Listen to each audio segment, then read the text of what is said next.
السلام علیکم۔ مری میں شدید برف باری اور سیاحوں کے رش سے سانحہ، 25 شہریوں کی اموات، مری ٹاپ ٹرینڈ بن گیا۔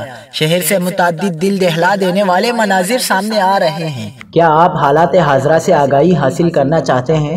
خبر کے پیچھے چھپے اصل حقائق جاننا چاہتے ہیں تو ابھی سبسکرائب کیجئے دل مل پاکستان کو اور ساتھ ہی گھنٹی کے نشان پر کلک کر دیں۔ آپ کو بتاتے چلیں کہ مری میں برف کے طوفان میں پھنسے 4 دوست بھی انتقال کر گئے۔ مری میں سیر و تفریح کے لیے آنے والے 4 دوستوں نے برف پر سیلفی بھی لی تھی، جو ان کے زندگی کی آخری سیلفی ثابت ہوئی۔ چاروں دوست بھی دیگر بدنصیب سیاحوں کی طرح برفانی طوفان میں پھنس گئے۔ چاروں دوست گاڑی میں مردہ حالت میں پائے گئے۔ ڈپٹی کمشنر مردان کے مطابق مری میں جاں بحق 3 افراد کا تعلق مردان سے تھا۔ جاں بحق افراد میں سہیل خان، اسد اور بلال شامل ہیں۔ ڈپٹی کمشنر کے مطابق جاں بحق چوتھا شخص بلال حسین کراچی کا رہائشی تھا۔ مری میں صورتحال انتہائی خراب ہے۔ کوئی گاڑیوں میں پھنسے افراد کو اپنی مدد آپ کے تحت نکالنے کی کوشش کر رہا ہے، تو کہیں گاڑیاں کئی فٹ برف کے نیچے دھنسی ہوئی موجود ہیں۔